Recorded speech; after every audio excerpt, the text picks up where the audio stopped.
You thought we'd be late. You were sadly mistaken. I am never late. I am but I am a Ferengi. Are you Ferengi? I am Ferengi. I'm never late. Ah.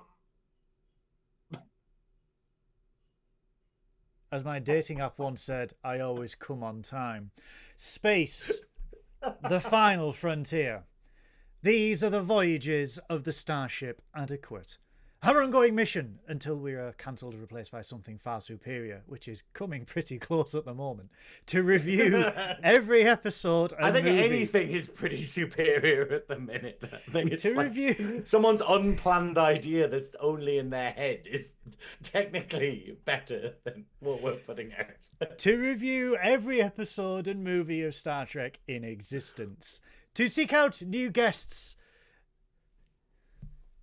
Oh well. And make them very uncomfortable. To boldly go where many other Star Trek YouTube shows have gone before and done far better. Good evening, good afternoon, good morning, ladies and gentlemen, boys and girls, Treks and Trekkers worldwide. Welcome to this week's episode of Trekking Up North. I am your host, Captain Goodwill of whatever's left of the U.S.S. Adequate. And joining me, as ever, is the delectable Geesian from the planet Hong Kong. It's Science Officer Synoiz.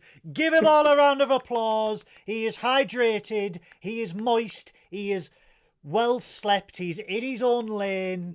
He's got a mysterious moustache from the 1930s, but he is here. I stole it from the body. I stole it from the body. So it contains its power. I wiped the blood.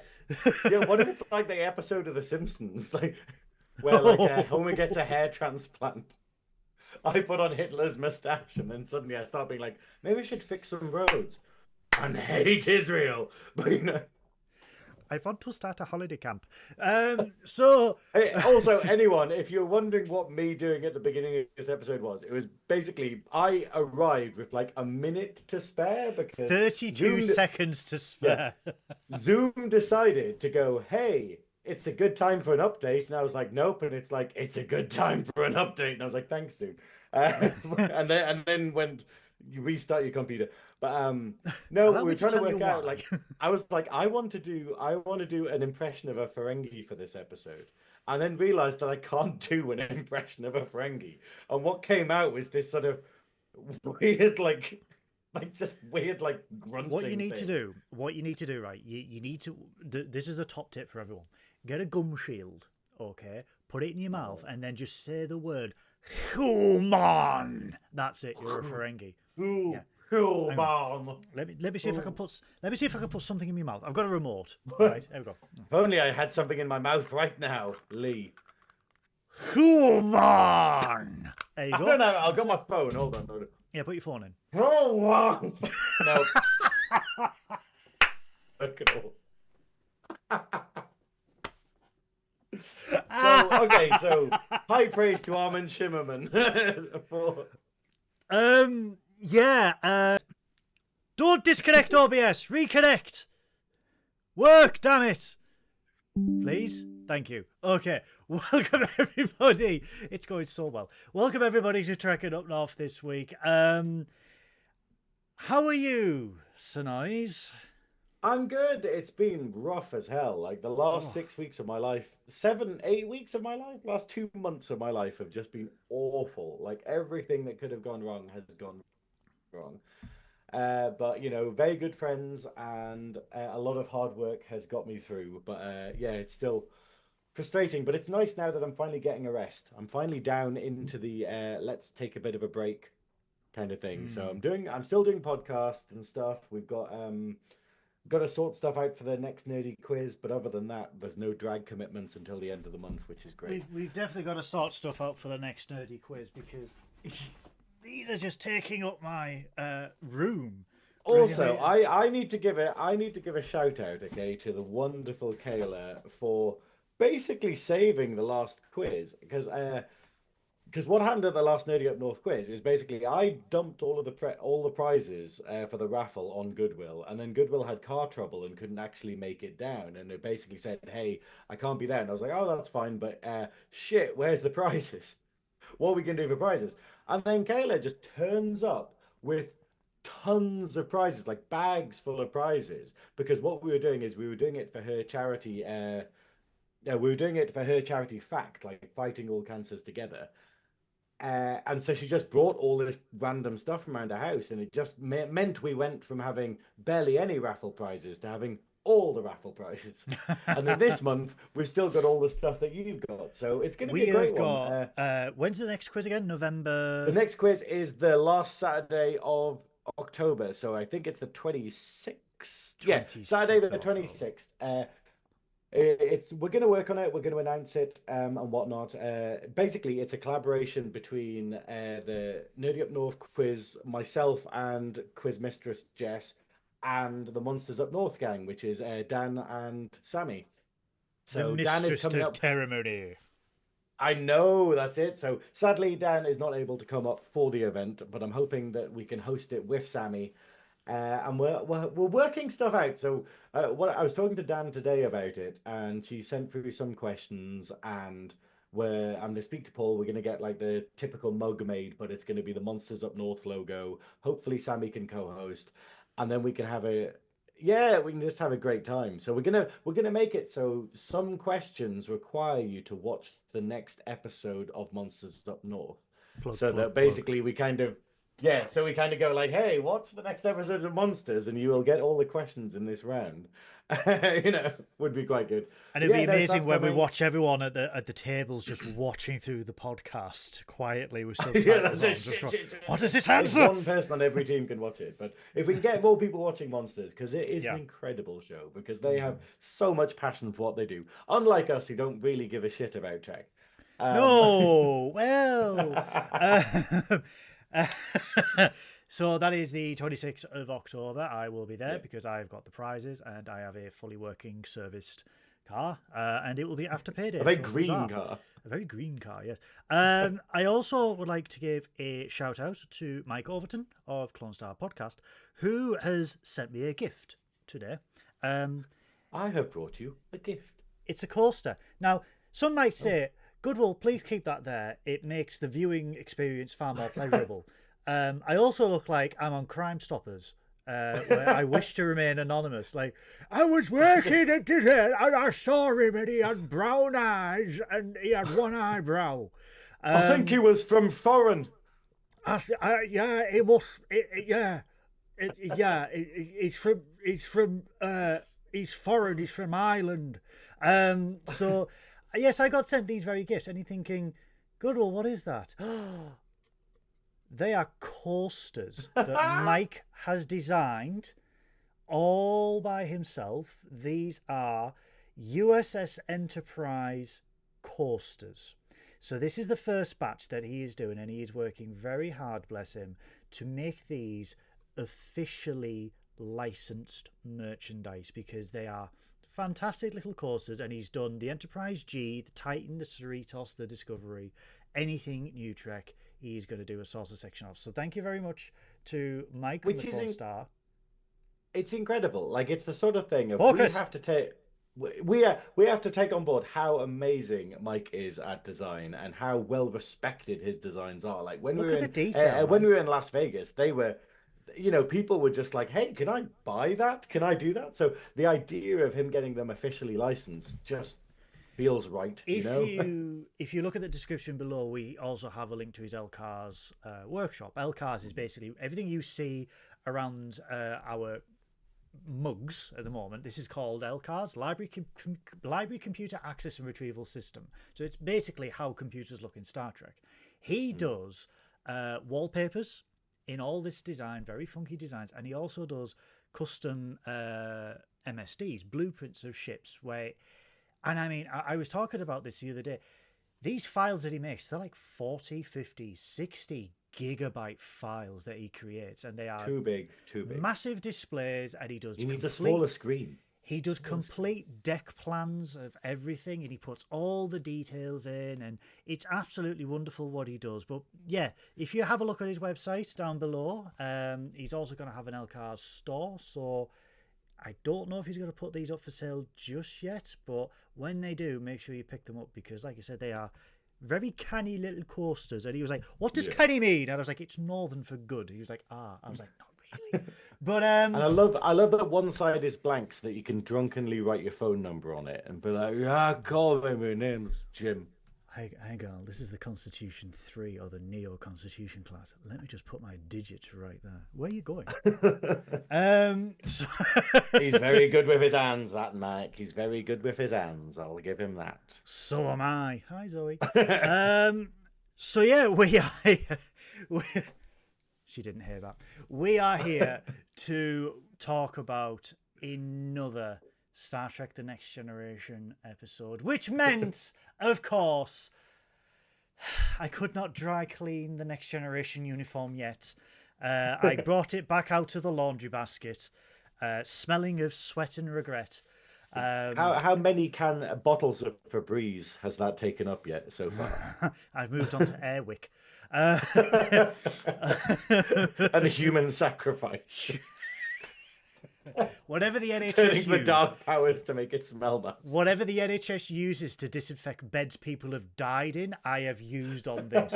But yes, we are here to review the Next Generation episode, Bloodlines. But before we do, I would like to take a very special moment to say hello to everyone in the chat, because it's a very busy chat tonight. So we've got the lovely nerdy up north, I believe that is Paul. Hello, Paul. We've got Christopher.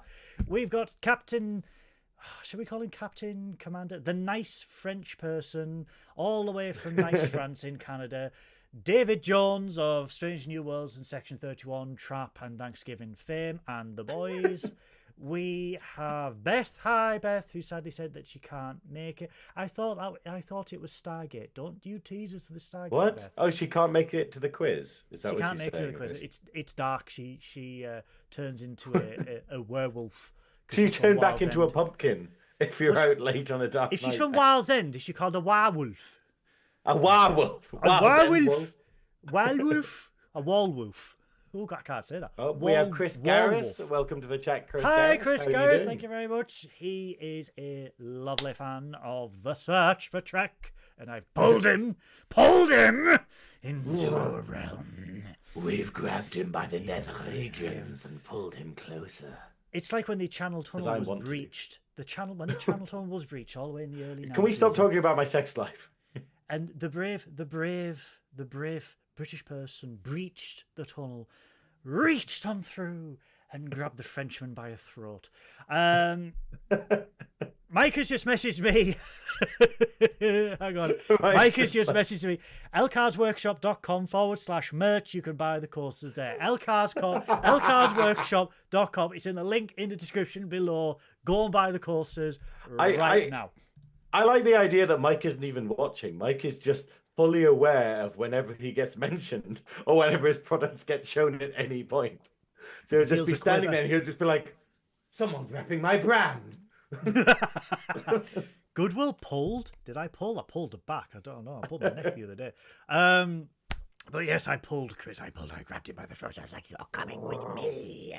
But yes, Bloodlines from season 7 of The Next Generation.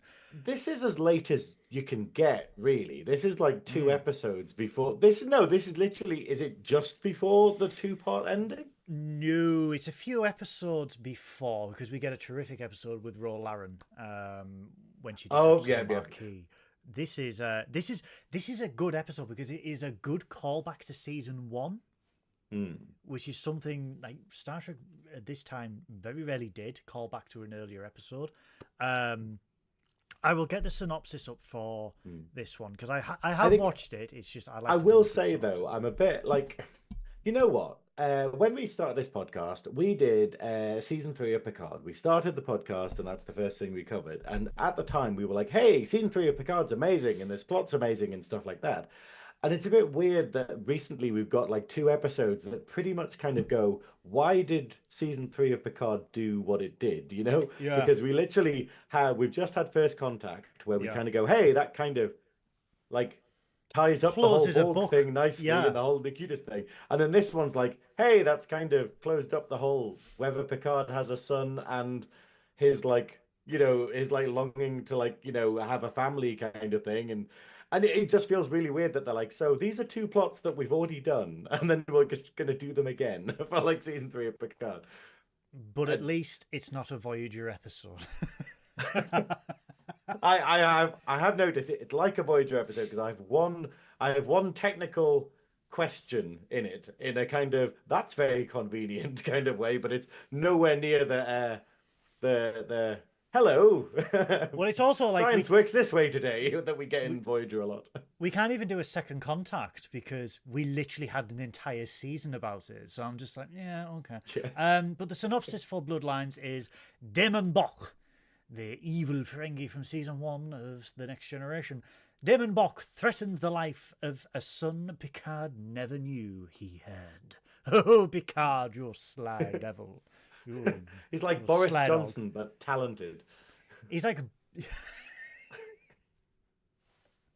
God, can you imagine? Like, to be fair, for a character who famously has never had a son, Picard has a lot of fucking sons. He's like, literally, he's got a cloned one that there's a whole bloody movie about that we're yeah. going to sadly have to Well, watch at some point. would you class that as There's a this son? one potentially, and then there's Yeah. obviously season 3 of Picard, and you're just going, so you've gone from having no sons to potentially having fuck sons. I don't like children, but they are all over the Alpha Quadrant. So yeah, this is a great callback to a season 1 episode called The Battle, where we see Damon Bok seeking vengeance upon Picard, because when Picard was captain of the Stargazer, the very last thing that happened before they had to abandon the Stargazer was he was engaged in battle with Damon Bok's son. They didn't know they were in Ferengi space. They'd never made contact with the Ferengi. Picard destroyed the Ferengi ship, killing Damon Bok's son, and Bok was seeking vengeance. In The Battle, it was a good first season episode. I really like The Battle because the first season of The Next Generation gets a lot of bad rap, sometimes justifiably, but that one was a great backstory for Jean Luc and why he became captain of the Enterprise. Really good episode. And then we see this as a callback to that, where we see a probe approach the Enterprise. And we see the thing is, in The Battle, it's technically not. This is the weird thing about this episode. Like, Damon Bok's revenge plot is about stuff that we never actually see. We never actually see him as the Stargazer destroying Damon Bok's son's ship. But then the battle is the Ferengi getting the revenge for his son dying. So this is like double revenge. Like, this is the second revenge attempt for something that we never actually got to see. It's It's quite failed cool. attempt. Yeah, he obviously failed to get vengeance. So this is his second attempt 6 years later. So we see an unmanned probe approach the Enterprise, and then a holographic image of Damon Bok is beamed onto the bridge of the Enterprise. And Bok is like, you thought you could keep him from me, Picard. I know. What was his name? Jason. You haven't got anything in your mouth. You try and do a Ferengi voice about anything in your mouth. You thought you could keep him from me, Picard. It actually works. It's actually class. I just hope it doesn't turn. I just hope it doesn't turn my light off.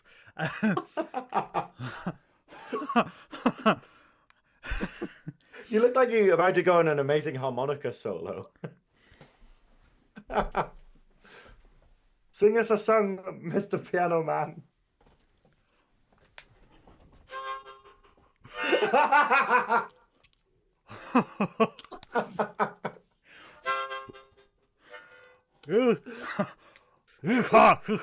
No, it doesn't work. You thought you could keep it from me, Picard, but I found Jason Hegel. I will have my vengeance. Basically, that's the Oh, what's that? What's the alien race that looks like they're wearing harmonicas again? I forgot it. Oh, from the The first blue, the fish like. series. Yeah, Yes. it's the one where Wesley has the exam and for Starfleet, and one of the kids Yeah. Sorry. and he just looks like he's got a harmonica. He's about to like break into song. Okay. So yeah, Bok beams a hologram aboard the Enterprise D bridge. Says that he thought Picard. Picard thought that he could hide his son forever, but I have found Jason Vigo. We're like, Jason Vigo, your son. Cold opening, and yeah, It's a really like quick cold opening. Like really quick. a lot of, you know what? A lot of the episodes we've had lately have had like these 20-minute cold openings, and you're just like, okay, this is getting on a bit, and this one's just like bang, bang, bang. It's great. Discovery was a really bad culprit for that. Discovery would be like, I am 33 minutes into an episode. Here's the intro. And I Yeah, was no, predicting. I noticed that as well. You're just like, hang on, what? I was predicting the season finale would just be 45 minutes of a cold open and then the opening and then credits. Well, Because why not? what I'd like to do, okay, obviously no one should ever allow this to happen. This is obviously some kind of etched on stone somewhere as a mark of the apocalypse, like a prophecy or something. But if I ever made my own show, I would do it where I literally had a 40-minute episode with like a 47-minute, no, like a 37-minute intro, and then it does the credit. Like it literally has this massive build up to like the killer breaking into the house or something like that, and then the intro happens, and then literally the person just shoots them, and they're like, oh well, and then the credits roll.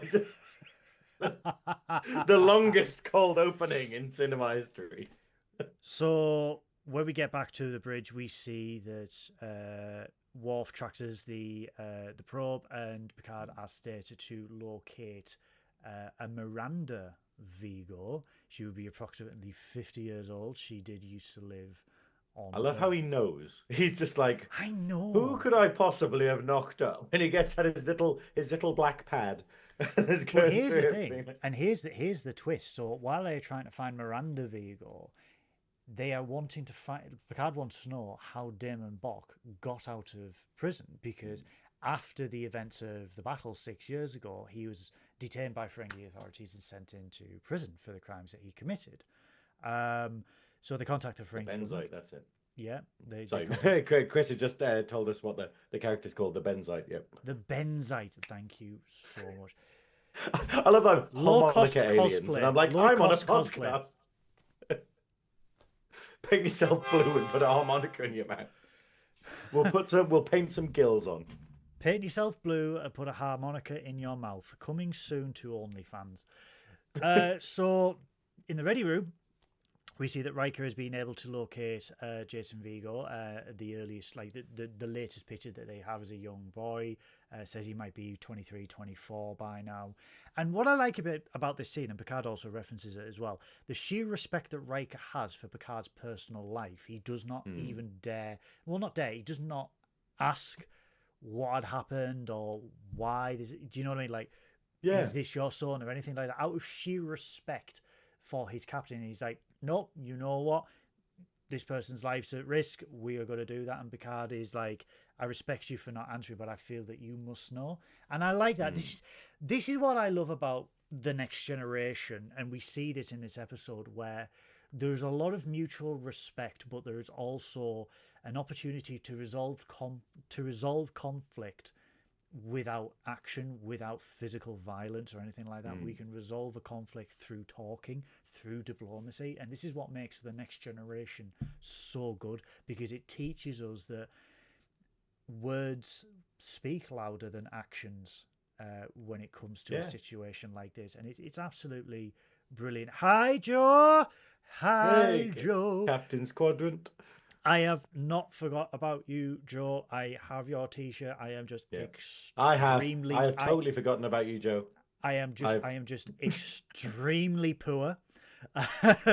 So when I get money, it will be posted to you, my friend. So please, I give me back the T-shirt, Goodwill, and I will just throw it. Okay, I'm pretty sure if I can work out what direction, what's it called, America. If I can find out what direction America's in, I can just sort of like, give it a good pitch. Maybe Just tie it put to a a label on seagull it or for something. Joe, and when it lands in America, they're like, "Oh, Joe!" Right? Okay. Imagine that, and he calls us, and he's got it on, and we're like, "Oh, that fucking worked." Who We're needs colourably Royal Mail? impressed. Yeah, That's who it. needs Royal Mail? We can do it ourselves. But So I yeah, think it is great though that they don't that they have this civil conversation about it and stuff. You can kind of tell that Riker's being a bit like, oh, juicy details. But it's the fact of like Picard talking about this passionate love affair he had, which was short-lived and whatnot, and also going through the questions he must have in his mind of basically going like, yeah, if she did have a kid, why didn't she tell me about it? Why did she want to like raise him alone or whatnot? And a and it was trend we see in season 3 of Picard as well. it's almost like they're like, hey, he's He really doesn't want to bad be a genes. daddy, so we won't tell him. It's just To be fair, I think if you were sleeping with someone and their only conversation was, I love artifacts, but I hate children, I would be wary to tell them I was pregnant. who would prefer amazing artifacts and knickknacks over children. So anyway, they are able to locate where Miranda Vigo moved to, and it is in the Kmart system. And Riker is taken aback by this Kmart See, I system. misheard it as Kmart, and I was just like, okay, Kmart. that's The supermarket yeah. system. And they still don't have fucking contactless. Thank you, Vegas. That was Walmart. Was it? I yes. Still baffled by this. Right, Like America, where Americans. In England, we go, oh, America, it's so advanced, it's so high tech and stuff. And the amount of stores I went into where they're like, what is contactless? Americans. We accept check, and it's just it's like what? We have a question for you. I love America. There's no denying I love America. However, Walmart is the biggest supermarket chain in your damn country, right? Why? Oh, why does not one machine in Walmart accept a contactless transaction? Why? It was really bad. Like It was the so story is, frustrating. I had to send poor Goodwill out back to the car, which was In at the the back of the heat. bloody car park in the heat when he's dying because he's a ginger. So technically, he gets about 5.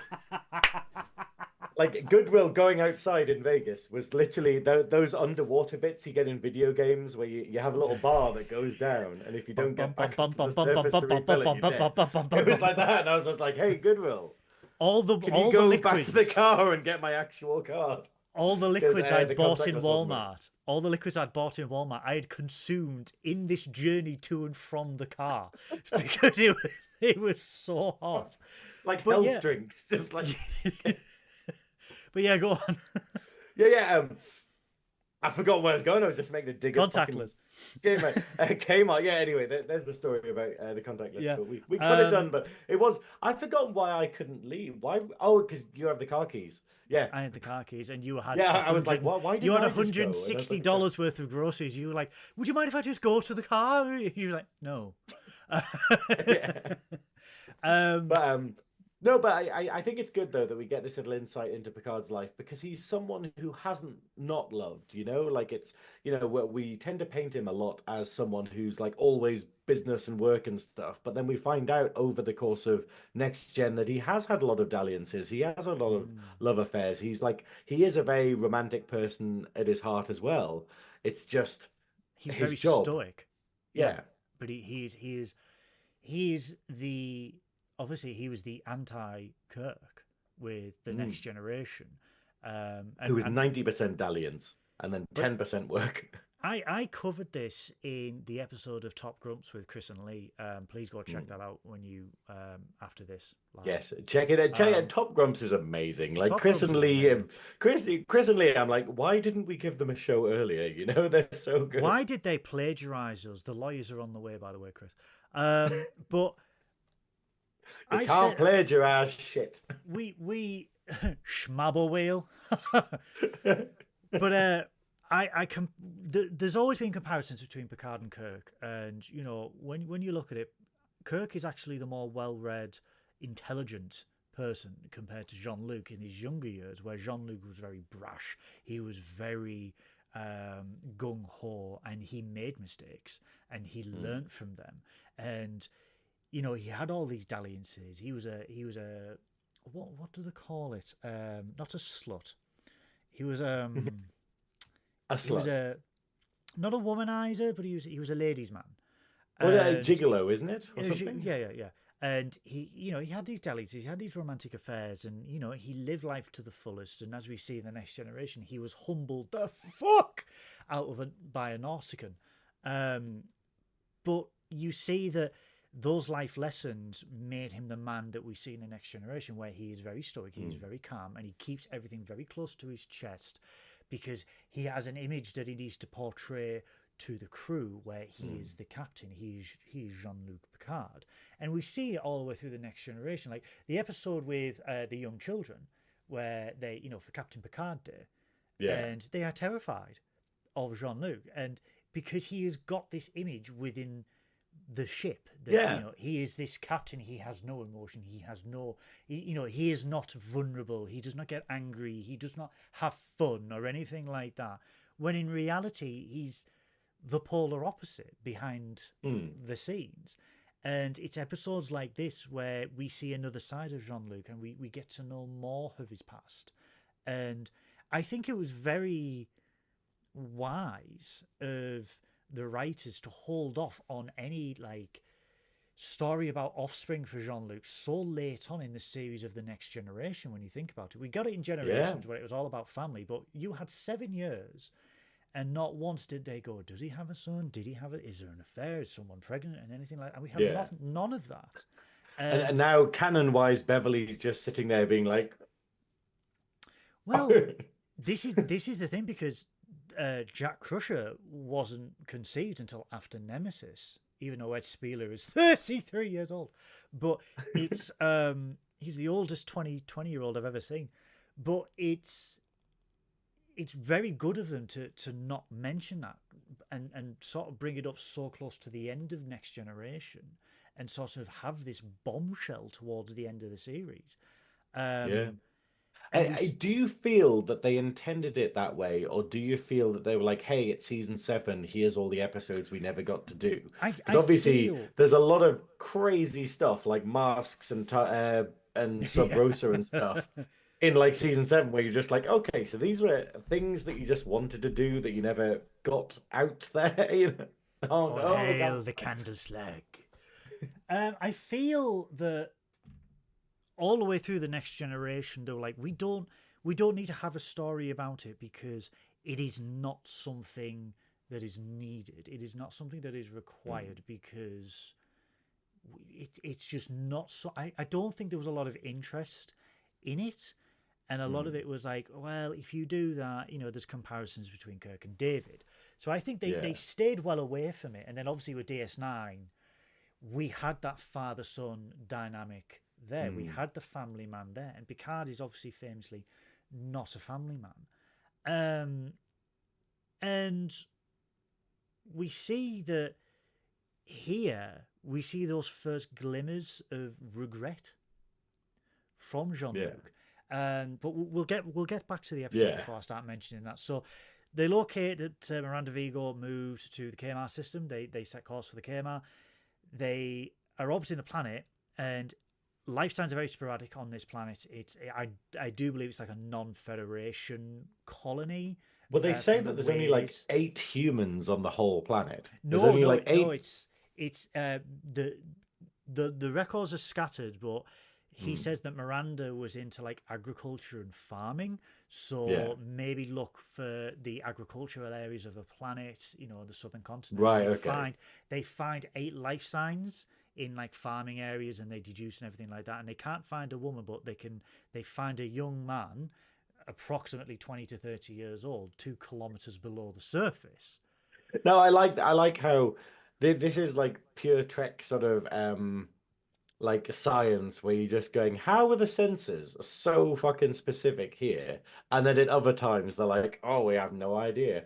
But it is quite amazing that they can literally go hey, this one is a baby, this one is this is one from space. And I love it. But Yeah, I do love that they identify that he's 2 kilometers underground, and then they all kind of go like, "What the hell is he doing underground?"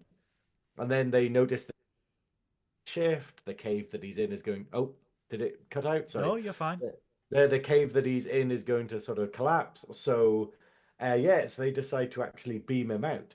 And is this like a no-no for the Federation? Because obviously they're not they're not. It's not like a breaking of the Prime Prime Directive. Directive, but it's the idea of can they just pick people off planets and just teleport them I up? I feel if there was an imminent danger to them, that they would do it because that is what the Federation does. That is what Starfleet does. So they do beam him up because they go, there's unstable seismic activity. And I love the way that in the transport room they beam him and he's just like, Yeah, he's got his leg up. He's got his leg up mid-climb. and then he's like, and then like when Picard comes up, he's like, "Are you Jason Vigo?" He's like, "I know him." And he's like, "Oh, there's imminent danger." He's like, "Oh no, I'm fine. If you don't mind just returning me back to the cave." And he's just like goes back to the same, like they are gonna beam you right back into the same pose. But imagine if they don't, and he just falls off the bloody wall. Oh my god, it'd be like the worst Dark Collapses off. Souls, It's like the worst Dark Souls move ever, wouldn't it? You died. But yeah, but so it is quite interesting though. The actor playing Picard's son. It's strange because they haven't even gone for anyone who kind of looks like Picard. He's a very very different person and whatnot. And I quite like him, but I don't know how I Ken, feel about the acting. I'm trying to because the writing is so It's small. O'Bird or something. I don't know how you Ken pronounce it. Orland. Orland. Olandt, Orland. Oh, okay, Orland. Okay. Ken Orland. Yeah, but yeah, I'm not sure how I feel about him because he's kind of very cocky, he's very self-assured and whatnot. He's got this roguish kind of tendency, like sort of O'Connor, I think. Um, which and it kind of works because you get these little bits of that's what Picard was like before the Nausicaan incident. Like that's exactly what like Picard was like in his youth, and so you kind of see a parallel there that is like possibly common ground for them. But he has hair. But he does have hair, but it's also the bizarre thing is literally seeing the actor. I was just like, I think this actor's a bit too old for this because like. The role's like meant to be like 25 or something. And then the actor, I was just like, oh, he looks like he's like 30 something. And then no, he's not. He's just barely 30. No, he's like 1958 he was born. Yeah. And this would have come out in 92? 94. They said 94 for this episode. Yeah, because it was. Okay, so I'm right. So he is like 34 or something then. 34, yeah. So he's Okay, there we go. Again, that's what I'm saying. I was like, magic. Yeah. No, me and my friend watched the movie Carrie the other day, and we're like, hang on. Nobody in Carrie looks like they're in their teens. Everyone in Carrie looks like late 20s to 30. And I was just like... Grease. Yeah. They are the oldest teenagers I have ever seen. Like, what is it? The osteoporosis high school? I just love that when they make these films, they're just like, why do you not cast actual teenagers? And they're like, because teenagers are shitheads. Have you not seen a Harry Potter film? And they're like, oh, fair cop, fair cop. That's why everyone's 30 or something, or in like Suspiria, where all the kids are like 30. Ronald Weasley. Ronald. I haven't seen them in so long, man. But I still remember. I think I remember the memes more than the actual movies. Turn to page 342.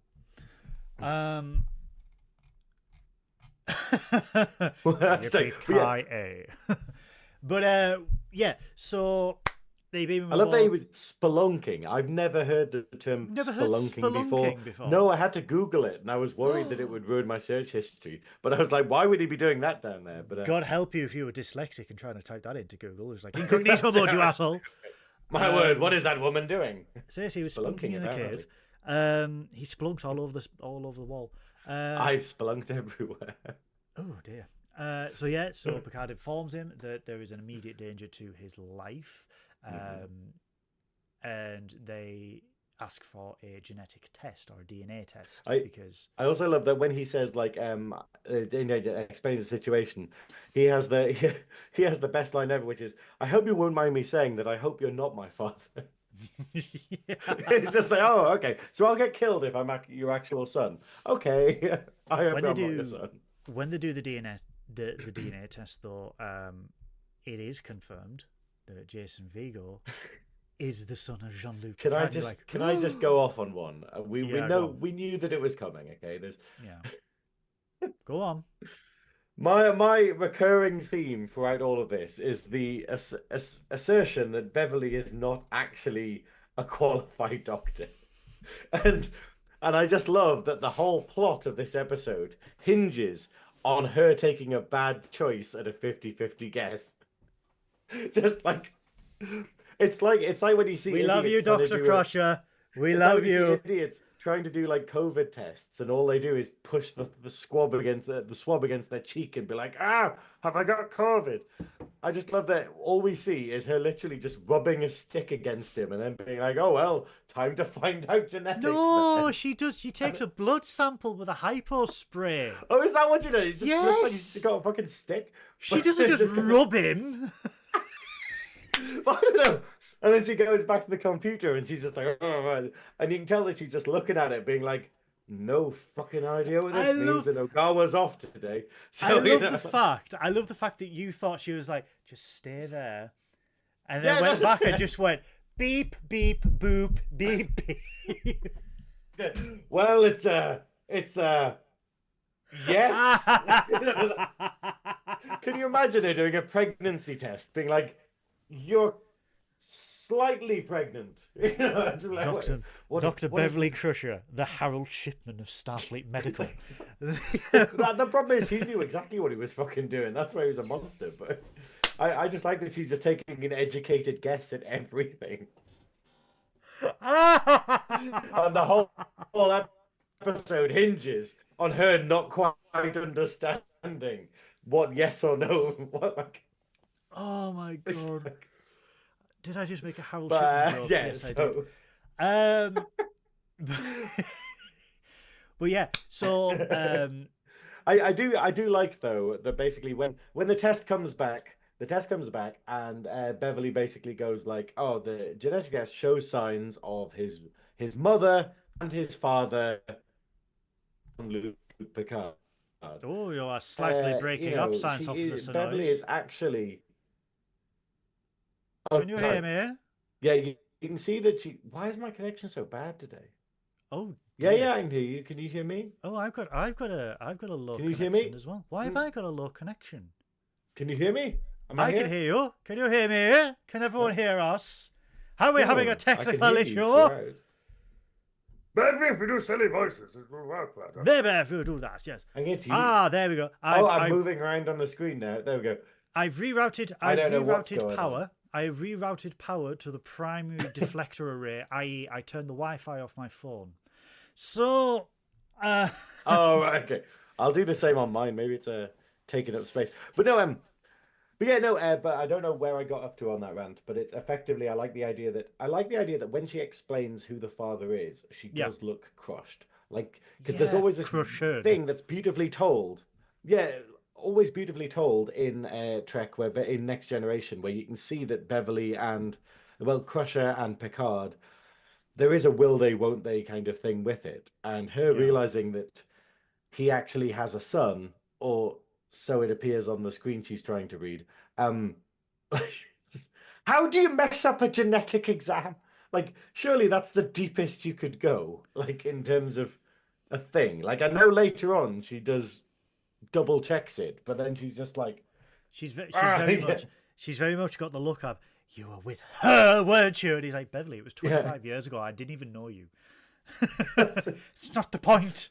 You whore. I love though that this would be the perfect time to be like, oh, and by the way,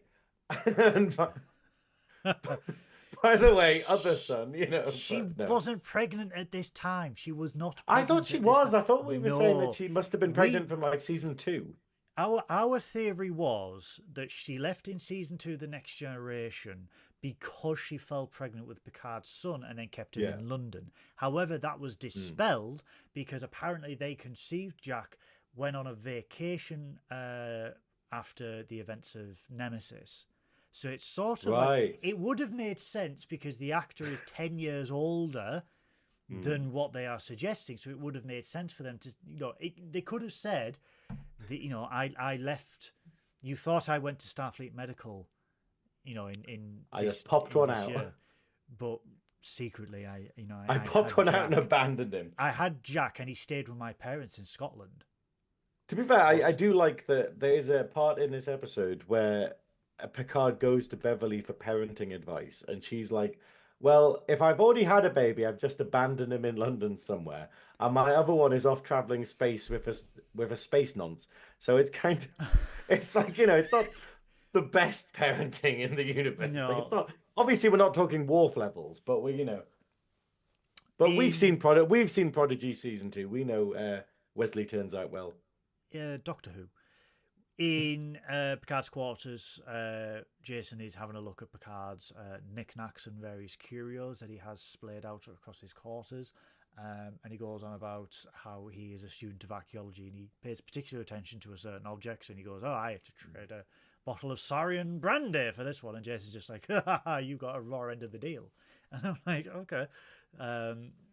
It's a thing because basically he says on Kmar 5, if something has value if you can eat it or sell it. So it kind of tells you what a cutthroat kind of life that Jason's had to have, So Jason is very reluctant to stay aboard the Enterprise. He wants to go back down to Kmar 5. What are you laughing at? I wrote a note here, okay, talking about I don't know if this is homophobic of me, okay? I think I'm allowed to be homophobic being a massive gay myself, but it's I love that. I love how effete Picard is during this scene, because you know how Patrick Stewart is, where Patrick Stewart is very much a lovey of the theatre and whatnot. Yeah. And it just got him sitting down, like cross-legged in his chair, with his hand, with his hands like this kind of thing, with a cup of Earl Grey kind of thing, just sitting there in front of Jason, and Jason's just like.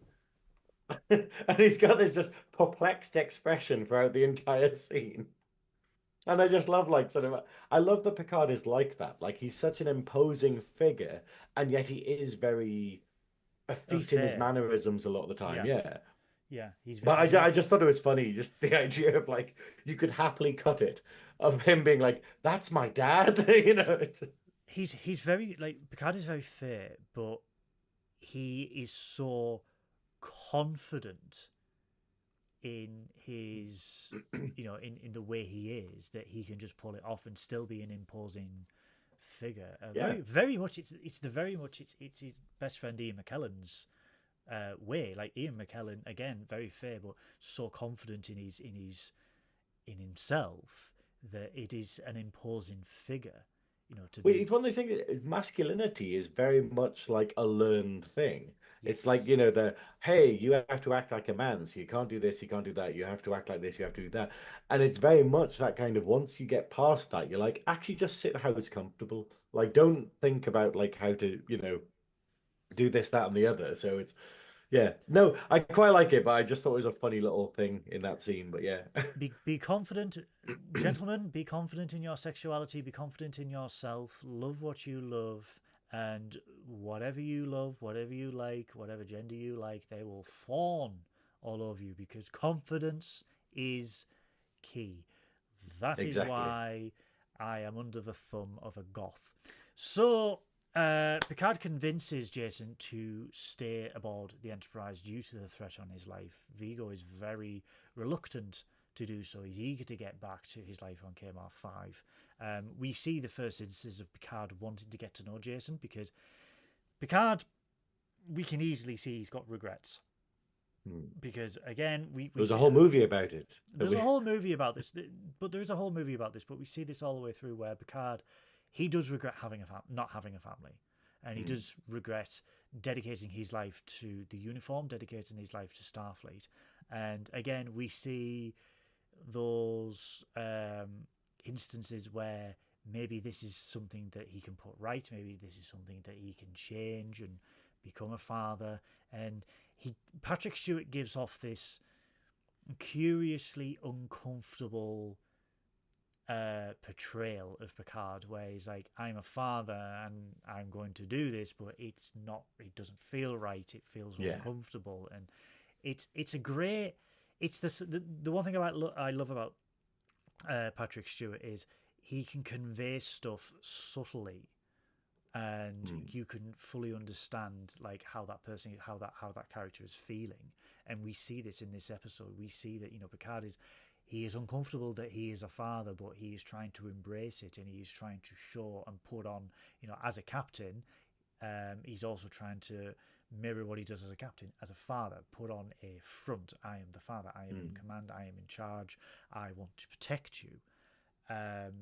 And we see that later on, where he's like trying to get to know Jason, trying to develop a bond with Jason for rock climbing and stuff like that. And he's like, I might not be good, but I can do this and I can do that. And he's trying to relate to Jason's interests, which is what every stoic father does at one time or another, where they're just like, oh, so I do like the cars. And you know what I mean? It's like when they try and do that. And I think that's good, though. It's the fact of he's trying to connect on a level that he's not comfortable with. So we're on this journey of discovery, not just for Jason, but also for Jean Luc.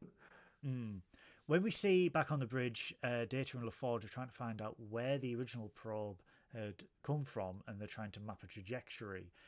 They find that, you know, it's encountered. What did they say that it encountered?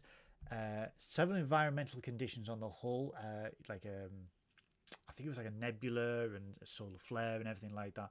And they were trying to pin where the probe had actually come from. When they contact a member of the Ferengi government, I think it's Damon Berta. I'm just having a look at my notes. I didn't write down his name. I'm looking at my notes and I couldn't. Damon Berta, and he explains that obviously Bok was relieved of command 6 years ago, thrown into prison, but he was able to buy his way out of prison, which is a great like insight into Ferengi culture as well, where they can actually buy their freedom. One thing I will say, okay, is that like we learn that obviously DS9 is the holy grail for Ferengi development. Yeah. But I love that in Next Gen we do get these little trickles of development, like in the original episode, The Battle, like in this episode, where we basically get to see that there is a morality for the Ferengi. They're not just cold-blooded sort of, you know, like, hey, we just do evil stuff or whatever. There's a morality, but it's all based around money. So it's this idea of, hey, you can go to prison, but you can buy yourself out. Like, you know, so it's the idea of, hey, we'll just forgive any crime as long as you actually have enough money. And it's like there's this kind of like, there's a kind of logical honor to it in a weird way. Well, it does actually, because it depends. If you have a lot of money but have lots of secrets, you mysteriously hang yourself. Apparently, coming to you soon, P Diddy. Anyway, this is where YouTube cuts us off. But I go to a betting shop with that? Like, will they? Do you reckon Ladbrokes will actually take a bet on that? But mysterious prison things. Anyway, we see that Damon Berta confirms that Bok was able to buy his freedom 2 years ago, and he was last seen in the Dorius cluster. And Picard goes, "What, the Dorius cluster? That's like 20 star systems or something like that." And Berta's just like, "Ha ha! Well, you know, that's all I've got." And just leaves. I love that he's like, "I could help you more, but I won't because I'm a twat." And it's just like, and I just love this portrayal of the Ferengi, like the fact that they're like this, and the fact that they don't do evil things if there's no profit in them. Like we see it in the battle, and we see it in this episode later on, where it's the fact of as soon as they go, hang on, we're not actually going to get anything from this, then why are we doing it? So they're not doing malicious things just for the sake of it, like we do with a lot of characters, or where like something like the Cardassians, where they are so like they are so sort of like villainous that they would just be like, hey, I'm doing this for revenge, or like this. Like revenge doesn't seem to be a Ferengi concept. Like it's more the idea of, hey, you killed my son, give me lots of money for it. Like that seems to be the kind of how a Ferengi thing would usually work. And yet for some reason Damon Bok is very much having a human reaction to this grief, you know? And it's odd because we're seeing like we have with Rom and Nog, we're kind of seeing the opposite side where we're going, hey, here's an evil person not acting very Ferengi. It's very it is very non-traditional for a Ferengi to do that, and he's not seeking like recompense as we would assume a Ferengi would. at the loss of the son like compensation. He is Yeah. driven purely by vengeance. He's very much the Captain Ahab of Mm. this whole story, and with Vigo, where Councillor Troy visits his quarters while they're on the route to the Dorius. I think it's the Zendi Sabu system, because they're able to pin back because when Berta says, "Oh, it's the Dorius cluster," that's over 20 systems. He's like, "Ah, I'm a twat, bye." And then Data goes, "Well, actually, no, that plays within us because there is this pulsar that's in this certain system within this cluster, so we Mm. know that the probe has gone by this system." So while they're en Mm. route, Deanna Troy, poor Marina Sirtis, justifies her paycheck this week by this one scene, and goes to speak to Jason Vigo about him being Picard's son and the barriers that he's putting up towards Jean Luc, and Jean Luc's desire to get to know his son. And Vigo, being Vigo, he's just like, "Ooh, pretty lady," and just decides to flirt with Deanna. And I don't think he realizes that she's Betazoid until later on, and then she's just sitting there being like, "Yep, that's what you're thinking. That's great. That's cool." Yeah, and when they arrive at the star system, we see Picard is asleep in his quarters, and he is awakened by another visit, shall we say, Yeah. from Damon Bock. Repeats the threat, and as Picard goes to call for security, he disappears. And he's just like, "How is Bock doing this? Is this a hologram? Is he beaming in and out? What's going on?"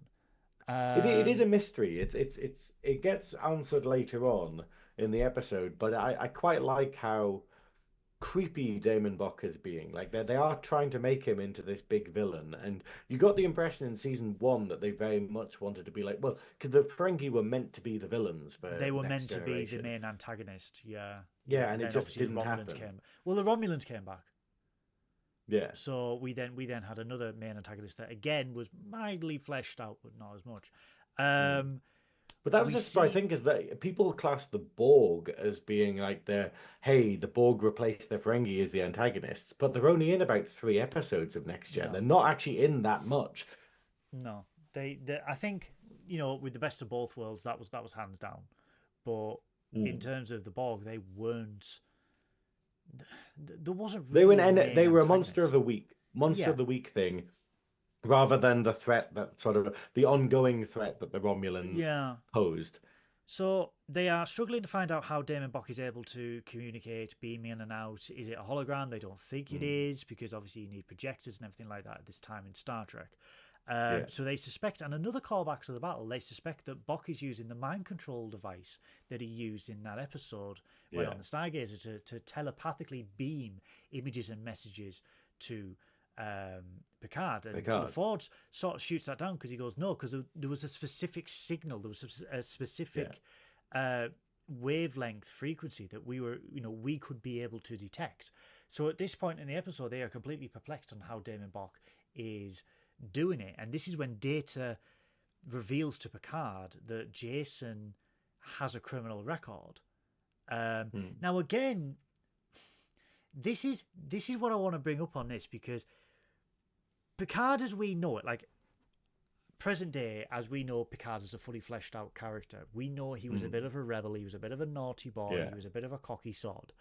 And then in this, we see Data admits that, Vigo's got a record and it's all petty crimes, trespassing, petty theft, blah, blah, blah, blah. Yeah. And Picard is really taken aback by this. And I wanted to ask you, do you think he is angry and sort of disappointed because it's crime in general and, he should Mm. not be doing it? Or that as a father, he's failed Jason because he wasn't in his life to prevent this? Because this also mirrors, let's not forget, Yeah. what happened in season 3 of Picard, where they bring this up again. But this is one of the key points I had for why did they do that with season 3 of Picard when we've already done this topic. And Yeah, I think it's very much the latter. I think it's very much the fact of Picard being like, wow, he's a criminal because he didn't have a father. And like he didn't have a father figure or he didn't have someone providing. And I think that's how he's taken it. Rather than because Picard doesn't really have a problem with crime per se. no, I wouldn't say so. No, like there's no judgment throughout, like for Yeah, various things. Like he's well versed enough to understand that these things happen on these kind of planets and whatnot. But no, I think it is. I think it makes him go, "Wow, I didn't know I had this son, and I could have actually helped his life," you know. And I yeah. think that's why he's constantly trying to connect and try to make things better for him in the The episode. the other thing I want to talk about is again another glimpse into Ferengi culture and language is when another probe arrives and the probe explodes in a light fashion, Mm. and we Yeah. find out that it's another Ferengi language like called Bazal, where they use like light and Has it ever been patterns. mentioned ever again? Never ever been I've mentioned never ever heard of again. this. Yeah. The only time we see this again, Mm. strangely, and it's got nothing to do with the Ferengi, is Star Trek Discovery season 4, where they Mm. meet an alien race that communicates via light and patterns. And it's like Yeah. it was never mentioned that the Ferengi had this language like before or after this episode. And it's really Mm. interesting again to get a glimpse to go, so the Ferengi all cannot, also they communicate verbally, but then they also communicate messages via lights and patterns as well. And it's really interesting. And I wish it was something that they could have explored further in I DS9 or something. I think it's something that's nice to have in the universe. It's like there, it's in Trek's back pocket where they can kind of expand on it later on. They could have it as like a sort of puzzle in a video game or something. Yeah, yeah. It's one of those things where we're just like, because like we're seeing with Lower Decks, the joy of Trek is just going, hey, let's pick this and let's just elaborate on it. Like let's get this one race that we never really dealt with and go into them a bit more Quick, and stuff. quick tangent though. Season 5 of Lower Decks trailer has been released this week, Yeah. and spoiler alert: Garrett Wang's in it. Harry Kim. Yes, has he been Right, promoted yet though? right at the end of the episode, we see a gaggle of Harry Kims, and one of them goes, "What? He's got 2 pips!" And 2 pips goes, "Wait, you're all still ensigns?" I love it. I can't wait. I cannot wait. And Trekking Up North will be doing reviews of Lower Decks as well. You can bet your bottom dollar on that one. 24th of October, Lower Decks premieres on Paramount Plus.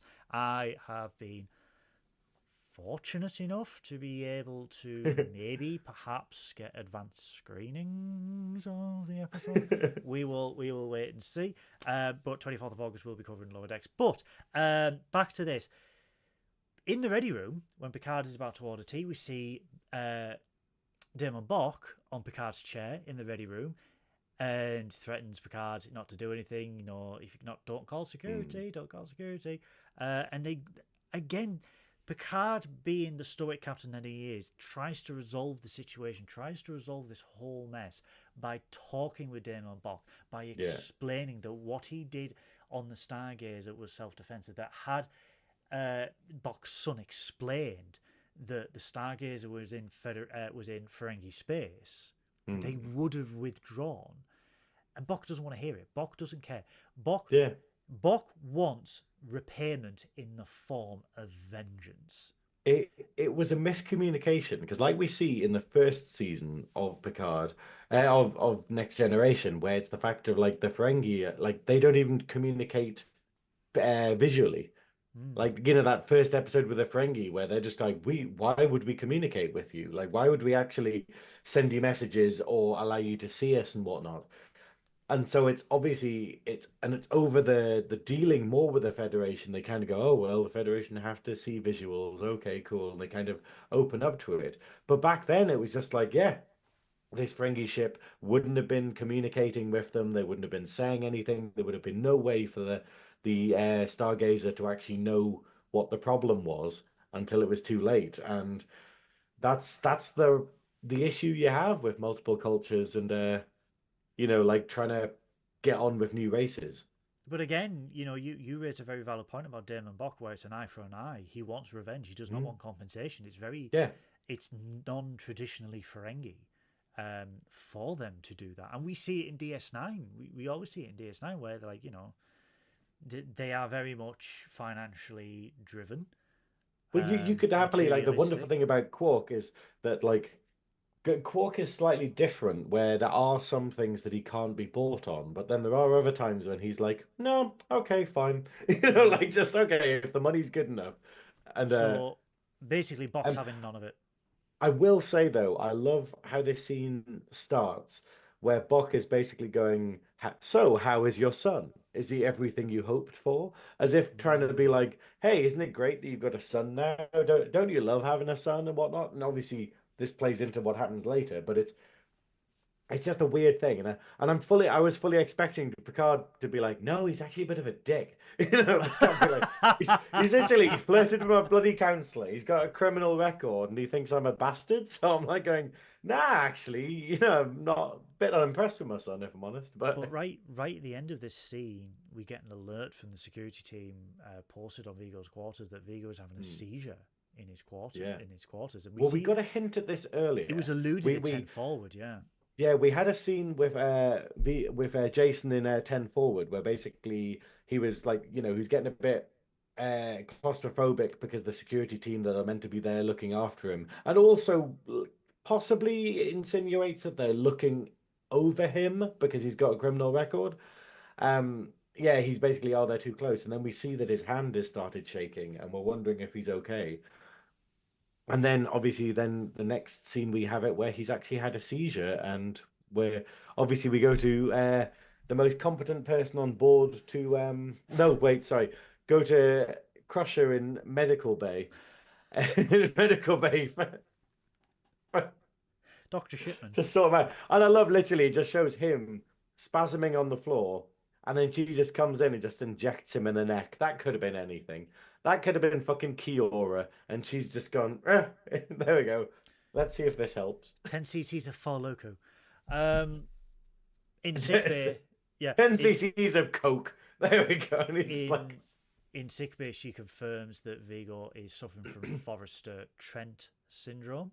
It is a genetic disease that can be hereditary and could be passed down. He confirms, though, that his mother never had it, and also Jean Luc confirms they have never had it. So this sort of starts to play in the audience's mind. Well, he's got this hereditary disease that his mother didn't have, and Jean Luc doesn't have. yeah. So what is sort of going on? So she decides to perform a microcellular scan to find out what caused this random mutation within his body. And this is where we get the conversation between Crusher and Picard about Picard's regrets about Jason Vigo's criminal record, about how if he had stayed within his, if he knew about Jason's existence, he could have been a father towards him. He could have put him on the right track and everything like that. And again, it's Picard having those regrets about family, which we do see throughout the next, throughout the next generation, and then obviously played into generations and everything like that. But yeah, and she asks for Crusher for advice, and the only advice that she has, and I think most parents has this, is it's patience. Yeah. It's the only thing that you kind of. I mean, I'm not a parent. I don't know what the best advice is And about don't let that. him run off with a space nonce. Well, yeah. Sorry, I just recently rewatched the episode with the Traveler in, The and I was a bit Traveller. like, it's a it's an awkward one, it's all innocent, but there's severe vibes. Data and the Forge determine, after scanning Picard's seat, obviously not where the bum is, because that's a lot of DNA, that Damon Bock is using a subspace transporter to beam himself onto the Enterprise to speak to Picard. And then Picard has the theory that, well, if he can beam in with a subspace transporter, he can beam people out. So they made the decision to tie the transporter into the subspace coils and always keep a pin on Jason Vigo at all times. When they're trying to find out where Jason Vigo is, he's in holodeck 4, he's climbing a rock, and I love the fact that Picard has this little bonding moment, and he shows that he is also a capable climber, and we just see that Jason's looking at him just going, yeah, you're actually not that bad, old man. Yeah. As Picard climbs up in a woolen uniform and does the Picard maneuver. As soon as he gets out, he's just like, eh. No, I really like it. It's the fact of, it's a really nice little scene, like between the two of them, because they finally find how they're gonna bond. Because Picard's trying to be like, look at my artifacts, look at my things, look at my sort of morality, and look at my sort Yeah. of, things, and none of it's connected with Jason. And then here, we actually go, wow, okay, they start to kind of We like find bond out, over it. yeah, they bond And then because Jason tells his story and basically, gets to talk about his mother, because I don't think Picard realized that she was actually dead. Like it was mentioned earlier, but it it's was this mentioned, idea yeah. of, because he's like, hey, so how's your mother, in a kind of, hey, we could be a family kind of thing, and then it's just like, no, no, she's dead. I don't think he does. I think he wants to know more about why Mm, they moved to Kmart, because obviously it's a non-Federation planet, quite violent, and he basically explains that his mother was a very caring person. She would give you the coat off her own back if you were cold. Always very mm, generous, always willing to help. And she found out that there was a load of orphans on Kmart after the Cardassian War. And she took this rundown house on Kmart, built it up, and had about 40 children. And her life was just made an taken. orphanage, basically. Yeah, and her life was taken as she was bringing food home, and she was murdered on the street by two men. That because she wouldn't give up the food. She would rather, you know, sacrifice herself than give up the food for Mm, these 40 children. And he said that is just who my mother was. That she made sure that we all read, we learned to read, we learned to write, we learned to sing. And she said it was very important. It was very important to her. And you can see that the way he feels, like if she had just given up the food, yeah. she would still be here, but that's not the person she was. And Mm, we also find another glimpse into Picard's personal life, that he was estranged from his father, and mm, he does not want to repeat the same mistake that his father did with him. He doesn't want to be estranged from his son. He wants to have a relationship with his son. And again, it's a very touching scene where they mm. bond over shared trauma, shall we say, in regards to he lost his mother, and then Picard lost his father, and the regrets of losing his father was he was not able to mend that relationship. He was not able to have that father-son bond that he wanted, which, for all its failings, season Mm. 2 of Picard, we do see a lovely glimpse into that. And I, no, I I'm go on, still I'm still not convinced with season two of Picard, because it go is on. it's a touching narrative, but the whole, like, his mum grows to be an old woman, and yet she doesn't. So it's a difficult one. But But James Callis I plays Picard's it's a father. beautiful scene, and it's the and we have this wonderful thing where Jason is so resistant to love and affection and wanting someone in his life to look after him. Like, it's almost like he's like, hey, I had my mother, I don't need anyone else, because that's what it was for so long. And obviously, him being an older one would probably have to have also looked after a lot of these kids at the orphanage. And so Yeah, he's very resistant to love or affection. And he's kind of going, hey, I bet they didn't tell you that I'm a criminal and stuff, and you wouldn't really like me and whatnot. And Picard's like, yeah, I know all of that. I know all of that, and I don't mind. I'll still it's care that for you. fatherly And role. Yeah, the look in Jason's face where he's just like, oh, wow, and you're still actually talking to me, you're still making an yeah, effort with me, and you're realizing, like, it tells a big story about Jason and what that planet is like, I think. yeah. Picard is called to sickbay by Crusher, because Crusher has got some crushing news for Picard. Beth, It's a but poor very Beth's just like, so I looked at the chart again. yeah. She said, And, "You're not gonna okay, believe this."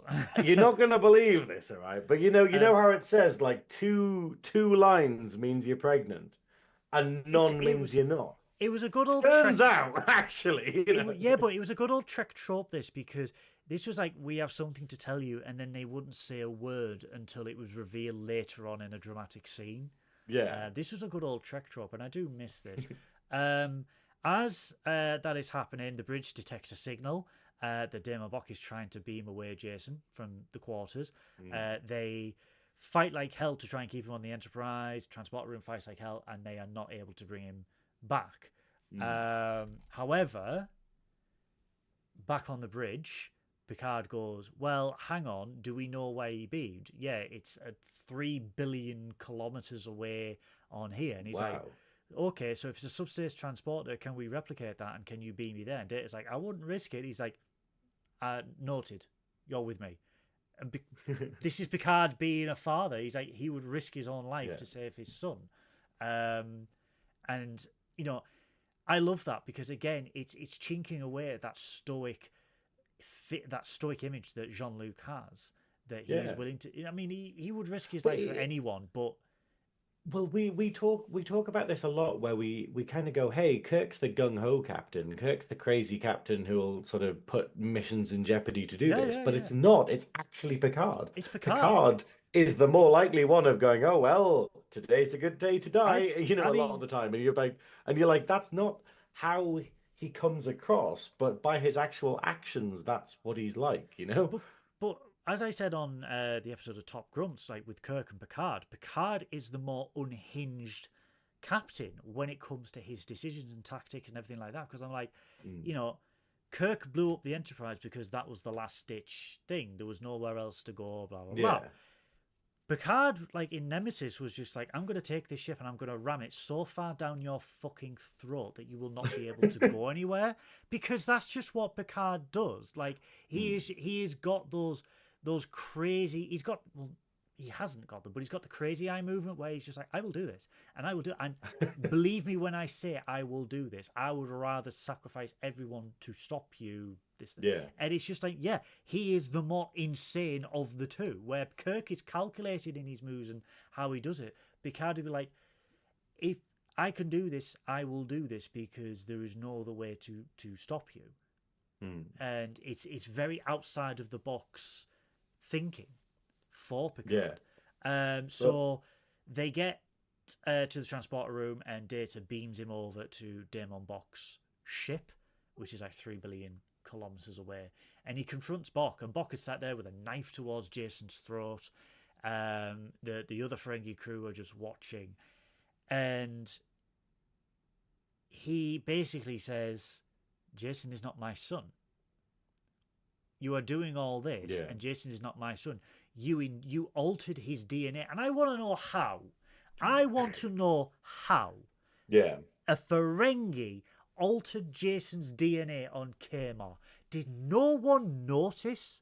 What we'll do, I think what we should do, let's finish talking about the episode, and then we'll talk about the crazy science stuff in this one. Because it's like, because I've got a lot to say about a certain thing, but So Picard convinces Bock's crew that there is no ransom, there is no compensation for this. This is purely driven by Bock's vengeance for the death of his son. It's literally, and it's brilliant because Picard is basically like, hey, this guy who's your daemon, your like captain, isn't actually a daemon. Like, he doesn't actually have any authority, and none of you seem to have looked into that in the slightest. And also, there's no ransom. It's not a ransom thing. He's literally going to kill him. So why? There's no money involved. And the crew immediately just kind of go like, "Why are we doing this? Like, but then he also there's says, no profit, then why do we do it? You know." But then he also says like, the Enterprise knows your location and they will cripple this ship. And they're like, "Yeah, they're not going to destroy it with you on board." He's like, "We will cripple this ship." And again, it's Picard being Picard, where it's like, "Yeah, they will cripple the ship with me on it." And, you know, they don't call his bluff because they genuinely believe that that's what's going to happen. Bock surrenders to the Ferengi. That's the thing, because the Ferengi are a cowardly race, effectively. Like, you know, if you play chicken with them, they will break. So they apprehend Damon Bock, and they agree to turn him into the Ferengi authorities, who are on their way. The epilogue for the episode... It's a great little scene here where basically he just says, "Oh, by the way, Damon, I know that he's not actually my son." And you can see that Bock's just like, "Oh, piss." You know, oh my God. Oh, I heard you had a really shit doctor. I thought no one would work out a DNA test. They're like, I thought did you get Pulaski back? I thought she just rubbed his neck, not drawn blood. Hello, I just sent my son's DNA to like what's it called? The 24andMe? What's it called? The Oh my god. Ancestry.com. I just Ancestry.com. you 24 know the and thing me, where you something find like out that. about Yeah, your yeah. history, isn't it? Anyone in the We've chat sent it able through to. there, and now Microsoft has his DNA on file. Now um, Meta knows his DNA. but again, it's that Trek But trope where, I've got something to tell you, and then 5 minutes later, he's like, yes, he's not my son. You injected, you altered his DNA, didn't he tell you? But yeah, the epilogue, we see that Jason has made the decision not to stay on the Enterprise because Picard wants him to stay on for a few more days. He's made the decision to return to KMR5 because he wants to put his life right. He wants to put right the wrongs that he has done and be a better person. And again, it's another touching scene. They know that they are not tied by blood, but the bond that they have formed over this adventure is apparent. And Picard, again, the way Patrick Stewart portrays this, you can see that there is a slight devastation within Picard that Jason is not his son because he's had a glimpse of a life that he's never had and never would have. And well, we that's see it, that, because you get it where Picard gives him a prayer stick. He gives them the prayer stick yeah, that they were talking about earlier, where Jason was right saying, there. "Hey, it doesn't have any value." Oh yeah, Yeah. it doesn't have any value. But then it's kind of this touching thing where Jason has learned that it does have value because it has value to Picard. So it has so much value to Picard, and that he's willing to give it away for him is the value, and that's more than what he's learned of it. You have to eat it, or you have to like be able to sell it. He probably does sell it after the episode, though. Just saying, but Yeah. but But but it's the final moment of the episode where it just does a little close up of Picard yeah, after Jason's teleported away, it's and wonderful. he just looks so sad, and it's an Yeah. expression that just says everything. It says everything that like a lesser show would have a 30-minute monologue talking about, you know? This is Like what Star Trek does brilliantly. It's those tiny, it's the subtle shots, it's the mm, subtle mood, it's the way the music is done, it's the facial expressions. An expression in Star Trek can say 1,000 words, and again replicated in Star Trek Picard, where between mm, Picard and Crusher.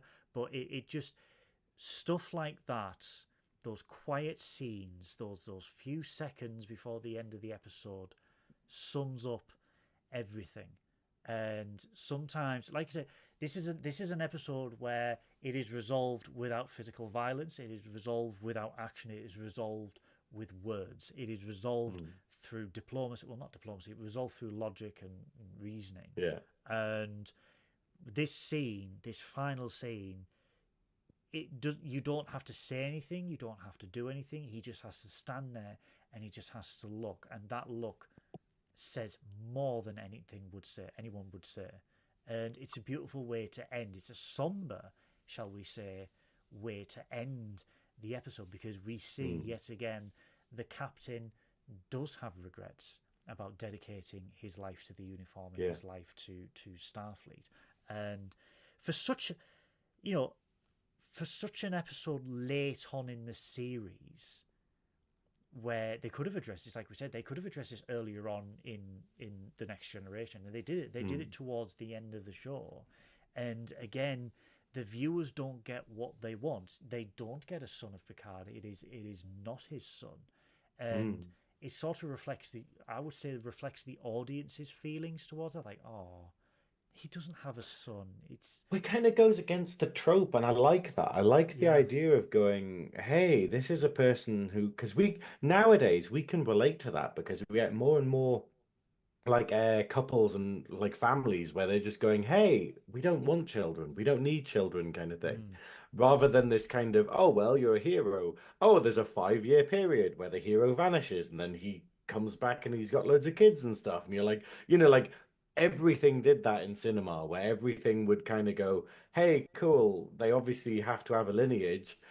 And it's kind of good seeing a character like Picard getting on a bit and just being like, yeah, I don't have a son. Like I don't yeah, I haven't focused on that part of my life. And it's very relatable. And obviously yeah, Picard season 3 has uh, change that up a bit. So we really hope it does something with it, in the wider Trek universe. But It's very it's very from a personal standpoint.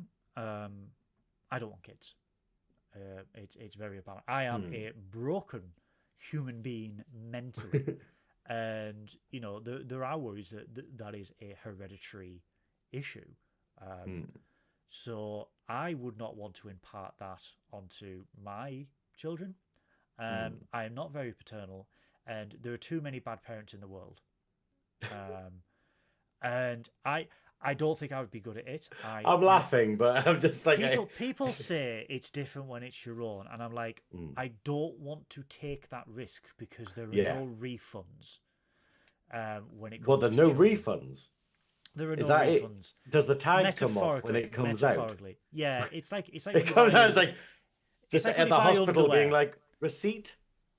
Wait, it's like, the receipt's not coming out. It's like when you buy underwear, you can't return it, but it's up you go. It's back in there you go in the womb.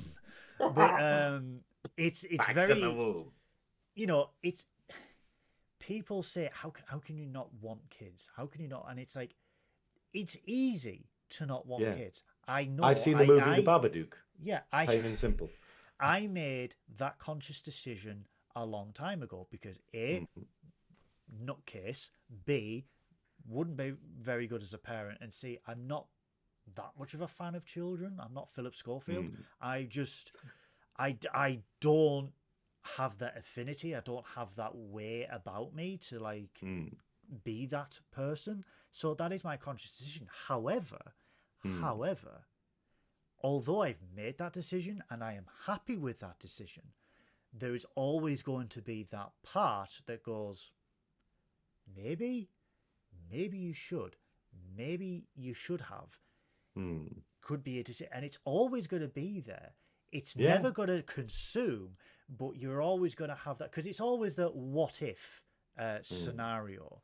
But this is what we see with Jean Luc. He doesn't regret his decisions in life. And he's getting to an age where there are fewer, as he says in Generations, there are fewer days, there are more days ahead of me than there are ahead of me. And he has those regrets. However, he doesn't, he also doesn't regret those decisions because he dedicated his life. He became the man that he is. He became this legend to everyone. Yeah. But it's just, I can sympathize with him with that because see, I'm the opposite to you because I actually do want kids. Like it's always been a thing where I'm like, like one day, and then it's kind of getting to the point now where I'm kind of going like, oh, it's not going to happen. Oh, okay. And it's kind of a bit scary because obviously it's the idea of like, it's not a decision that you take lightly, No. So it's and that's been a thing on my mind lately of just going like, wow, if I'm like 40 now, then I'm like going, I couldn't raise a newborn at like 50. Like, but then if I meet someone tomorrow, it's probably going to need to be a good couple of years until we make any kind of decision or stuff about it. So it is that kind of, and it's kind of the opposite side of the spectrum where you've got it going, hey, I don't want kids, but then there's the what if. And then there's the other side of going, oh, I do want kids, but it's not going to happen. But I need to kind of come to grips with that. It's the existential crisis that you face in that decision. It's all part of mortality. It's all part of us appreciating and understanding our own mortality and doing what we can with the time that we've got. That was a very somber way to end the review. However, we need to get onto the continuity because issues. I'm gonna fucking talk about this bullshit subspace teleporter nonsense. Like, how? Goodwill, explain this to me. This is the most dangerous thing in the entire of Trek. Like, can you imagine what you could do with this? Scotty invented this. Did he? Yep. It's featured in Star Trek 09 as well, Subspace Transporter. Because he could beam from one ship to another ship at warp. Subspace Transporter. the Federation abandoned the technology, as Data clarifies. But yeah, it does exist as subspace transporter beaming over large distances. It is actually talked But in a isn't few isn't this episodes. the most like biggest can of worms for Star Trek? Like, Oh because yeah, so when it's we think about it, we're just like going, okay, so the Dominion War, if subspace teleportation was actually looked into by anyone, where it just goes, hey, we can just teleport anything over any distance onto any ship, and it can yeah. go through shields. There's no way to protect against it. Like, even the Enterprise, the flagship of the Federation, doesn't seem to have any kind of, because Geordie literally goes, yeah, nothing we can do about it. Like, there's no actual viable protection for it. Like, Yeah. combine that with what we have in DS9, where we literally have that bloody teleport gun thing in that season 7 episode. You just be like, It's you could just assassinate anyone in space, you know, like. But it's very much with any transporter you need shields. If the shields are up, you can't beam in or out. And But then they said also, that they said that this one would work through shields. oh really? Well, Yeah, like Star Geordie Trek kind of goes, Voyager "Yep, shields won't science, stop anything," and you're like Star going, Trek Voyager science, because subspace teleportation is mentioned in a few episodes, like great distances, because they go on about it could be a viable solution. You could just beam from one planet to the other, blah blah blah blah. But it's one of those pseudoscience things in Star Trek where it's referenced, but it's never thoroughly actioned "Yeah, out. It's like we see more advances in transporters through Voyager, where you get site to site, and then obviously with when we see in Picard and Star Trek Discovery, where you could walk into this place and beam up straight away, or with Discovery you could do that and go to another part of the ship. You don't need a turbo lift. You don't need to walk anywhere. You just did it, gone. yeah." So there are advances, and I bet We also subspace. Sorry, go on. we also see potential things of it with the, oh, what are they called? The Iconians, where they have all their ruins, where Yes. literally they can teleport over entire space, and that's obviously referenced also in DS9. But it's Iconians are also featured heavily in Star Trek Online with their mm, subspace transporters as well, but that is obviously beta canon. I think I would like to see something to do with the Iconians because they are an ancient race. So I mm, would like to have a deep dive into that history because it's yeah, interesting to me to hear about advanced civilizations millennia ago. We mm. hear about this whole, the whole like ancient advanced civilizations. Look at Assassin's Creed, like the first If civilization. you watch the fucking History Channel for any amount of time, where they're like, Yeah, we've got Egypt or aliens, yeah. and then the bit in the middle where Egypt is aliens, and you're just like, the the irony of the History Channel not really teaching history is It's is like my it's an favorite thing in the world. interesting subject that is often overtaken by quacks, where Mm, it's like to postulate a theory like, hey, were we the first advanced civilization on this planet mm. or in this system? Is it possible? Could this have happened? Is technology a cycle? Is it the Battlestar Galactica syndrome where all this happened before and all of it will happen again? Is it the nature of civilizations get to a technological point, there is a Armageddon or there is a crisis, and then they revert back to a primitive state, and then the cycle happens again? It's I, interesting, but then it's taken I up by I idiots with bad absolutely hair. love it. Well, I think I absolutely love it. Like I love the ancient aliens thing, but it's the fact of whenever they do it like you're saying with quack. Yeah, The episode, literally, you can go through a whole episode where it's just like, did they do this? Is this rock proof that aliens existed? Is the shape of this door proof that people had greater technology back then? And you're sitting there be like, no, no to every question you've asked this yeah, episode. yeah. And it's just like, and then it You, always goes to the air quotes like expert being like, yes, of course it is. Of course, we found something that was a square and it was two square, so they must have alien I technology to make this a perfect square. And you're like, they just had a lot of time. they I had think they had a lot though, of time and a lot of slaves. That's I how they did these things. I think, and I have this charming hope theory that if we're going to find evidence of this or evidence of an ancient civilization, it's not going to be on this planet. It's going to Mm, be either Mars, underground on Mars, obviously, because of the sheer erosion that has taken place, because Mars was an Earth-like planet eons ago, or the Moon. Whether or not that would be divulged, I don't know, but you need to look at, like, Earth has evolved far too much, so things erode, things disappear over thousands, millions of years. If you were going to find anything like that, I would postulate Mars. I have this theory. I genuinely have this theory, and it's not a quack theory. Don't get me wrong. I think that millions and millions and millions and millions of years ago, when Mars had an atmosphere and Mars had running water, which it is proof. There is proof, because there are valleys and crevasses and everything like that. That there was some sort of extraterrestrial, not saying sentient, but some sort of extraterrestrial life on that planet. And I feel... Well, haven't they found life on Mars? No.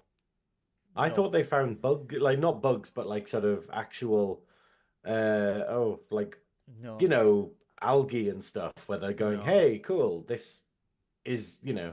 Not I thought yet. they had. My theory is because we have had meteors hit Earth, not catastrophic ones, but we have had meteors hit Earth. Well, we had one catastrophic one, apparently. Yeah, dinosaurs being like, did you order that? It's like before Deliveroo, and you just we've had it where we've had like meteors and they've had like Martian stuff in them, and the theory is that life on Earth but came from out there. And one of the theories I'm quite interested in is that the building blocks of our DNA actually came from Mars, from a rock that left, you know, like there could have been an impact on Mars and then it got blown into space and then hit Earth. I feel we will probably find evidence of past life on Mars, deep underground or anything like that, and the shock is going to be that the DNA or the fragments or the building blocks are exactly the same as they are on Earth, or slightly different, but more or less the same.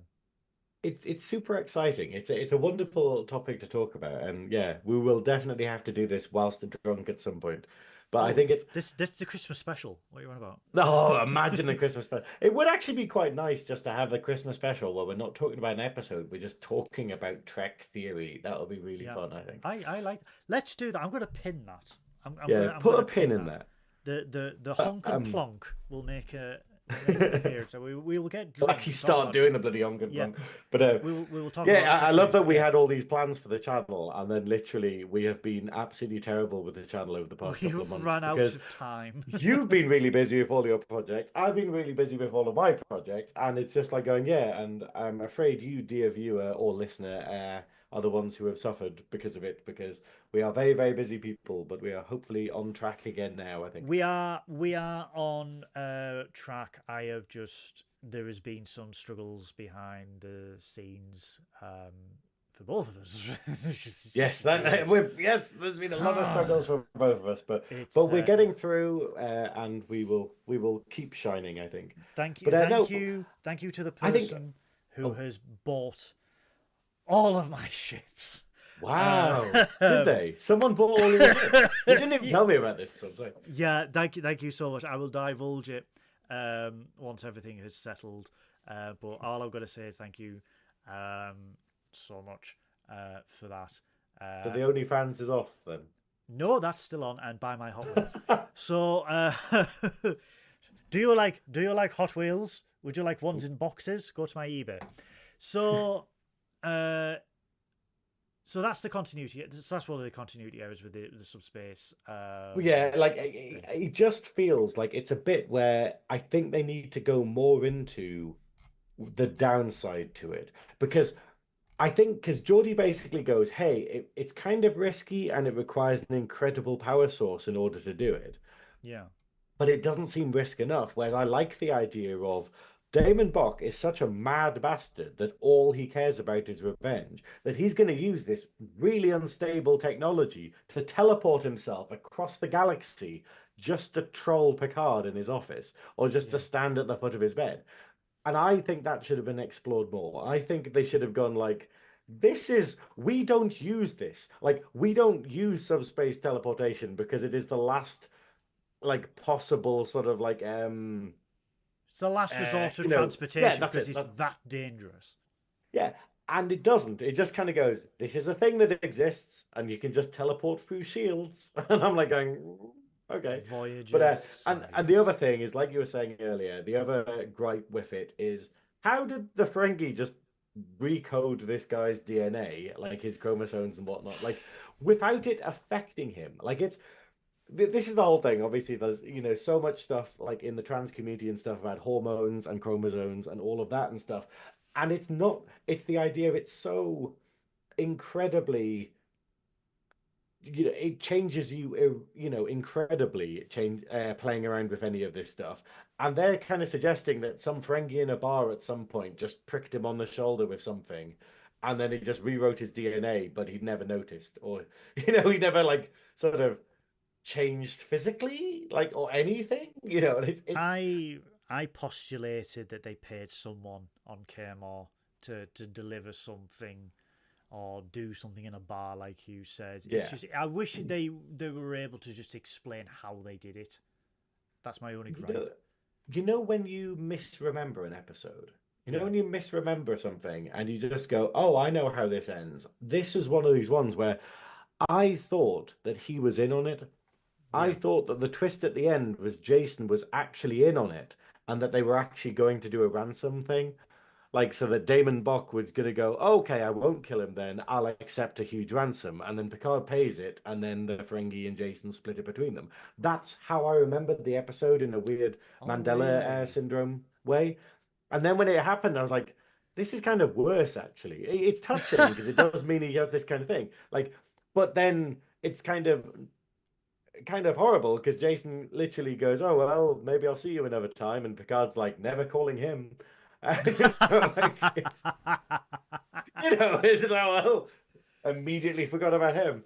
Um, and that's how, yeah. So I misremembered it, and then realized, oh, actually, it kind of would make more sense if he was in on it, and he'd like gone, okay, cool. The Ferengi gave me loads of money, so I changed my DNA for him and stuff, but I didn't realize that actually I'd get this like disease from it and whatnot.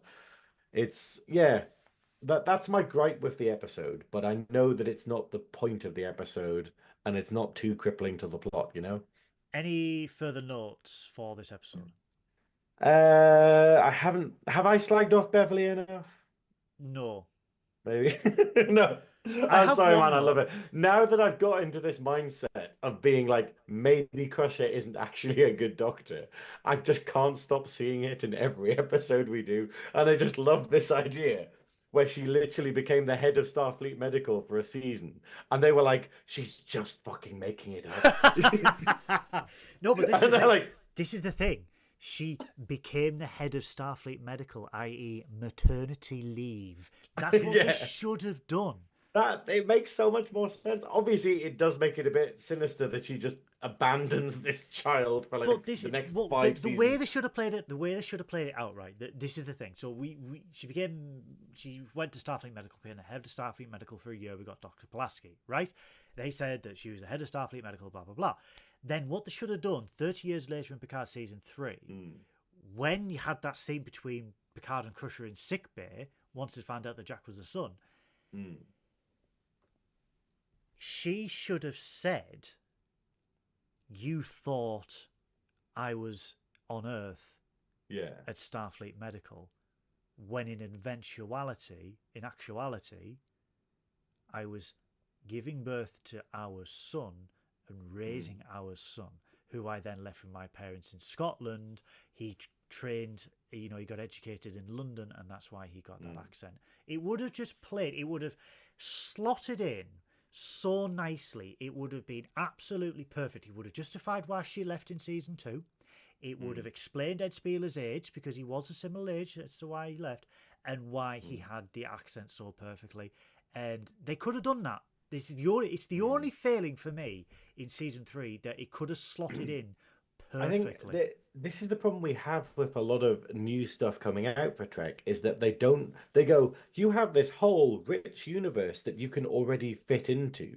Like you can happily fit into all these bits and it'll just make it better. And then instead they're like, no, it happens in this totally new thing, or it requires a totally new race, or it requires a totally, and you're like, no, there's so much stuff Yeah, still to play around with. It suggests you don't know what the universe is. It suggests you don't know the subject matter enough. And obviously that was my problem with like a lot of Discovery, where it was just going, you just keep making new stuff when you have all of this you have other so stuff you much could tie it universe to into. explore. You don't need to add any more Yeah. into it. Yeah, But that's why Lower Decks is amazing, because it just goes, hey, let's just flesh out the stuff that never got fleshed out without adding too much new stuff. Like, obviously it does add the bird race in, doesn't it? Are they ever, yes. yeah, like stuff like that. But anyway. My only note for this episode: this is the only Next Generation episode where the rules of acquisition are mentioned. Really? Yeah, it's the It's only almost Next like they Generation. made them up for DS9 and then only knew about them now. Yeah, they only knew about it when the first Hmm. season of DS9 was airing. Anyway, that has been our review of the Next Generation episode Bloodlines. And Science Officer Synoiz, we are receiving, and I hope to God this works, an incoming transmission. Incoming it does too. transmission. Please, please work. Please work. No! It didn't work! Look at me in my little corner. There we go. I Hello. apologise, ladies and gentlemen, for the technical issues which you are facing. Oh, but... There we go. Hang on, let me move my neck. Audio listeners, you are missing out. There has been a transporter accident. Anyway, let me that just. Welcome everybody. Oh, good lord, look at him. He's beautiful. Welcome everybody. Bigger by the second. Hello, love. Welcome everybody. Shut up, that never happened. To the double wheel of episodes. If this is your first time watching Trekkin Up North, welcome. Where have you been? The double wheel of episodes has every episode of Star Trek Asterix in existence programmed into it, except for Voyager and Discovery and Strange New Worlds and Lower Decks. What we do... And animated series. Shh, we're working on it.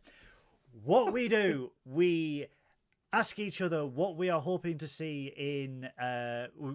we spin the double wheel. Whatever it lands on, we must review in the next episode of Trekking Up North. We ask each other what we want to see. Science Officer Synoiz says Code of Honor. I have a mild aneurysm, and then he gives me his real answer, which is Code of Honor. I then have another aneurysm. And then I say Enterprise, but I can't have Enterprise because I've yet to receive my Star Trek Enterprise jacket from Hero Within. I know they're being shipped. I am being very patient, but for God's sakes, I am sick of wearing this goddamn uniform. We spin the wheel, and when the wheel lands, we yell at the top of our lungs, Dabo! Dabo! And everyone in the comments yells Dabo. Everyone in the live chat yells Dabo. People text me saying Dabo. People send me voice messages saying Dabo. You send me a friend request via Facebook saying Dabo. You add me on MySpace to say Dabo. You add me on X to say Dabo. You add me on Blue Sky to say Dabo. You add me on Threads to say Dabo. And you send me an Instagram reel of you going Dabo. You have That like is- 20 seconds to achieve this, by the way. I do. Chris says, how come no Voyager? Because we have reviewed nearly every bastard episode of Voyager this year so far. Oh and I yeah, am tired of it. Chris, the Dabo wheel is entirely random. I programmed it to be totally and utterly random, but it loves Voyager. So we've literally had like probably about like 50% of the episodes we've done in the last year have been Voyager, and then every other thing has been like the remaining 50%. So what we've done for the time being is we've taken Voyager out the wheel so that we kind of leave it for a bit, and then we'll get back to it. We'll put it back in the wheel later on. But if you want to watch our reviews of Voyager, they're all available on the YouTube channel. You can watch back and pretend it's live, because some of them weren't in the first place anyway. Synoiz is lovely and beautifully framed now. What is your prediction? What do you want to see for next week? Well, I think I'm going to mix it up a little bit this week with Code of Honor. Come on, Code of Honor. That awkward silence for It's the got audio to happen listeners. eventually. The awkward It's silence for got the to audio happen listeners eventually. was me dying inside. I No, I honestly, I keep saying it. The drumhead, TNG, the drumhead. I desperately want to talk about that episode. DS9, I would say Duet. Duet is an absolutely amazing episode that I will happily talk about for 3 hours. Um, and what else? I'd actually like the original series, the one with which actually has Kanan. What's it called again? Space Seed. Space Seed. I actually This think is City Alpha 5! I actually think, like it's been long enough without original series episode that actually I think that'd be quite exciting. I am going to go down a similar route. For the original series, I want Balance of Terror Mm. because Mark Leonard is celebrating this week, next week, I believe, his 100th birthday. Bloody hell, that's a lot of birthdays. But he sadly passed away in 1996. So to honour Mark Leonard's memory as Serac, He's not really, Romulan so he's not commander, actively celebrating it. he's not or... active. Well, he could be. Okay. But, so to honour the memory of Mark Leonard, I think Balance of Terror would be a good one because he did play the Romulan commander. For the next generation, Drumhead, same. I desperately need to talk about Drumhead. For DS9, In the Pale Moonlight. That's. I actually think if we did get in the pale moonlight, we need to make a big deal of it. Like that feels like we go, maybe we don't do this and we save this for a special or something, or like for a special occasion. Because there's so much to talk about, there is so much to talk about. There's so much. I think actually next week has to be pre-recorded. I'm pretty sure I have a gig next Friday. I think That's fine. so. Yeah, but it's a sort of thing. It's got to be something that we don't need the chat for, or that we don't need a special guest for potentially. For Enterprise, I want season 4 of Enterprise. I cannot begin to describe my love, my passion for season 4 of Star Trek Enterprise. Everything bar the theme tune was right. Everything just worked, and I want it, but I also want my jacket. So again, I just want either In the Pale Moonlight, the Drumhead, or Balance of Terror. However, Far Beyond the Stars, says Chris, Far Beyond the Stars is a brilliant episode, and again, ends in a wonderfully mysterious, open-ended way.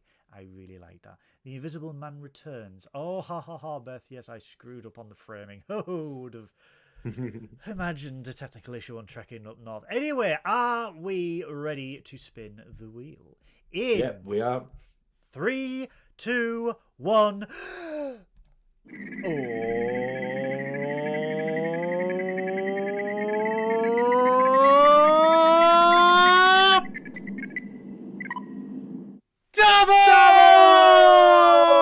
Double!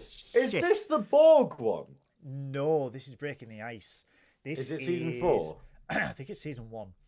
Star Trek Enterprise. You're never going to get it. You're never going to get it. Breaking the Ice. Star Trek Enterprise. It is season 1, episode 8, Breaking the Ice. With a Vulcan ship on their tail, Enterprise decides to investigate a comet. This is a good one. We get a Vulcan snowman in it. Damn it, I don't have... Damn it, I'm going to have to check to see where my jacket is. I desperately want this jacket. Right, here we're within. This is your target. Get this jacket shipped to me by next Thursday or Wednesday. Where are we? God damn it! Still not being shipped. Damn it! Damn it. Can we make one out of tinfoil? I'm just gonna wear my Enterprise T-shirt. Yeah. I am. Oh, we're going back to Star Trek Enterprise. I am so happy. I am so goddamn happy. I love Star Trek Enterprise so much. Everyone's like, it's all right. And I'm like, no, it is criminally underrated for what it is, and we deserve a revisit in New Trek. Scott Bakula recently celebrated his 70th birthday, I believe, and we need him back. We need a Star Trek Archer. That's what we need. Even if it's we need Bakula back. That's what we need. We need back, you laugh. So that is going to be next week's episode of Trekking Up North, Star Trek Enterprise, Breaking the Ice. I would like to firstly thank my wonderful, delectable Geesian, Science Officer Synoiz, for joining me this week on Trekking Up North. I would like to sorry, I was reading Peach's thing. I really enjoyed Enterprise in all caps. Yes, thank you so much. I love you, Peach. Hey, it has a lot of love, and it's something that's got better over time. It's not something that's aged badly. It's like Enterprise is like everyone, like with DS9, everyone's just kind of going like, oh, it didn't get, well, DS9 did, but it was like, oh, we want more of this, and it's too late now, which is the frustration with Enterprise, I think.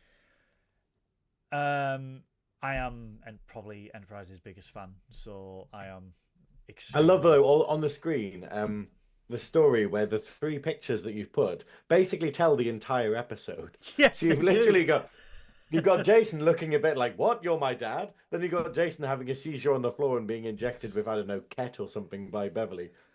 And then you got the last picture, which is him saying farewell. There we go. That is the episode. Like, we have wasted 2 hours talking about it. That's the plot. There we go. I do this deliberately. Has a seizure. Turns out he's not related. Sends him off. Right. I do this deliberately to tell a tale. Thank you to everybody who stayed with us in the live chat. I know we like to run long, but we don't care because we love Star Trek so much. We will share our passion until we are dry in our throats. Thank you to everybody who is watching this back recorded. Yeah. Nice to meet you, Chris. Welcome to the chat, Chris. Welcome to the chat, Chris. You can never, ever leave. If you liked the Next Generation episode Bloodlines, tell us in the comments below. If you didn't like it, tell us in the comments below. If you've got a point that you want to bring across, tell us in the comments below. If you are not a member of Nerdy Up North, please click that subscribe button. Click like on this video if you did like it, and tickle that good old bell to know whenever Nerdy Up North uploads a new video, which is more or less every day at the moment. We have got a lot of content going out. We've got YouTube shorts, we have got videos, we've got Gigs Up North, Monsters Up North, Trekking Up North, the Nerdy Up North main podcast. We've got the Ramblecast, we've got Top Grumps. We have got absolutely everything. And let's not forget Gigs Up North with General Kirky, who will be here for the Star Trek Insurrection movie review, which I am planning. I am looking at not only doing obviously our review of Lower Decks when that comes out on a weekly. I'm also thinking about doing a Star Trek Insurrection review as well, just to keep the movie trends going, because otherwise we will never get the movies reviewed before the time we die. So look out for that coming soon. Subscribe to everything that you see in the description below or to the side or wherever you can find the description. They are all friends of the show. We love them dearly. Clone Star Podcast, Search for Trek, Captain's Quadrant, everyone like that. Get your coasters from the LCARS workshop as well. They are absolutely fantastic. Synoiz, have you got anything that you would like to plug?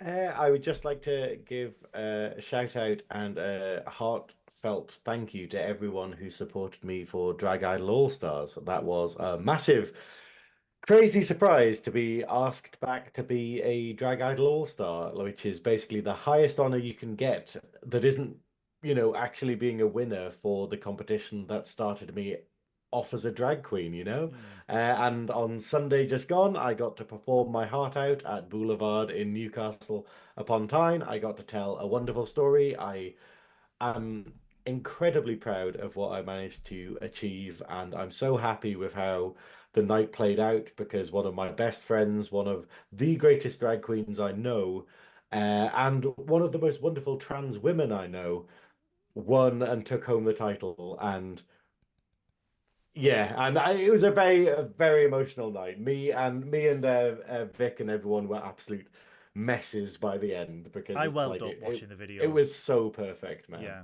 but welled up. But no, so thank you everyone, like especially Sarah Peach. Like people bought tickets for this event just to see me, and there was something wonderful and special about that. So thank you. In terms of other gigs, I'm doing some Halloween gigs closer to the end of the month. So I think the 27th, I've got a very low-key Halloween gig, but it means that we can be incredibly silly at where is it? Oscars in Newcastle. But then on the 26th, we have the Nerdy Up North quiz, which will be a collaboration for Halloween between the quiz and we don't have a team name for the quiz with the quiz and Monsters Up North. And also because it's the 26th, so it's the Saturday before Halloween when most people are going to be having their parties, because we're running like 5 p.m. till 8 p.m. What we're saying is, hey everyone, come in your costumes, come in your we'll have like a costume like competition or whatnot. Everyone can come dressed up if they want to. And if they don't have anything to go to afterwards, we can have a big Halloween party at Space Bar or AFK afterwards. We'll work it out. But yeah, come and celebrate Halloween with Nerdy Up North at Geek Retreat in Sunderland on the 26th of October. Come There and we say go. hello, come and have fun, and come and get some sort of venereal disease. Because we are No all promises. No promises. we are all riddled with it. But if that is it, I would like to say this was Trekking Up North. I am Captain Goodwill. That he is Science Officer Synoiz of the planet Hunk. And as ever on Trekking Up North, stay safe, look after each other, live long and prosper. And finally, Miles. Miles? Miles. Not Miles. Hold on, I need to do the Fringy thing. Hold on. I need to Miles. put something in my mouth. Hold on. Miles? Miles? Miles? It's not working.